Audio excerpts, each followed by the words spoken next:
Mémoire du Sénégal.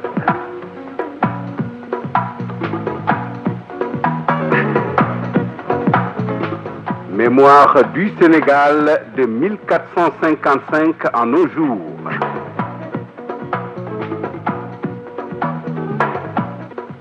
Une production de Radio Sénégal International présentée par Atoumane Mbaye, conservateur aux Archives nationales. Amis auditeurs de Radio Sénégal International qui nous écoutez de par le monde, bonjour ou bonsoir selon l'endroit d'où vous nous recevez. Le 14 avril 1948 était assassiné à Dakar M. Alfred Goux, ancien maire de Dakar.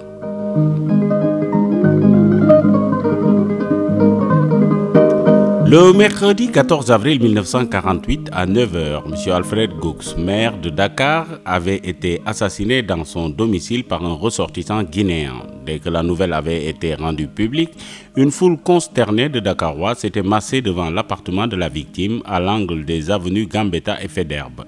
M. Arigui, commis juge d'instruction, avait procédé à l'interrogatoire de l'assassin et procédé, en présence de M. Davers, commissaire de police du 3e arrondissement, à la reconstitution du crime. Menotte au point, Camara Mamadou, le Guinéen auteur de cet acte inqualifiable, très flegmatique et le regard froid, avait calmement répondu à toutes les questions qui lui avaient été posées. C'est ainsi qu'on avait pu établir avec précision le déroulement du meurtre.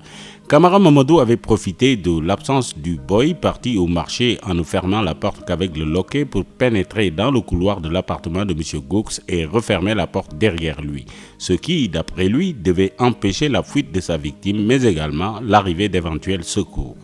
Avisant l'ancien maire assis à sa table de travail, l'assassin s'était alors précipité sur lui et lui avait asséné un coup de couteau à la nuque. Ce couteau, le meurtrier avait prétendu l'avoir trouvé la veille, mardi 13 avril, et l'avoir aiguisé dans la soirée sur une pierre que l'on avait par la suite retrouvée dans le quartier de la Médina. Sur le coup, M. Goux était tombé à terre et s'était traîné jusqu'à la porte, essayant de fuir son agresseur. C'est ce qui expliquait d'ailleurs les taches de sang et les empreintes trouvées sur le plancher depuis le bureau jusqu'à la porte. À cet endroit, Camara Mamadou, arrachant l'étai d'une console murale soutenant un poste de TSF, en avait asséné un violent coup sur la tête de M. Goux qui était tombé de nouveau en perdant connaissance. Saisissant alors une table à apéritif, Camara Mamadou l'avait fracassé sur la tête et le corps de la victime, occasionnant des fractures multiples.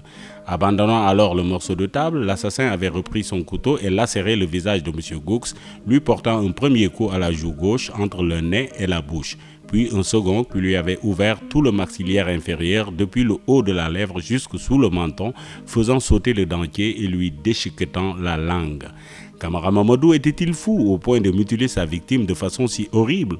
C'est la question que s'étaient posés les enquêteurs. La frénésie de cet acte et la conduite de l'assassin pendant les jours précédents, tout dans cette affaire portait à croire que Camara Mamadou était un aliéné, même si le calme qu'il avait manifesté au cours de l'interrogatoire et de la reconstitution du crime avait laissé les enquêteurs perplexes.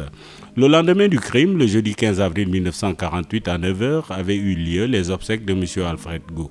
Une foule nombreuse s'était rendue à cette occasion au dépositoire de l'hôpital principal où le corps de l'ancien maire avait été déposé pour l'accompagner jusqu'à sa dernière demeure.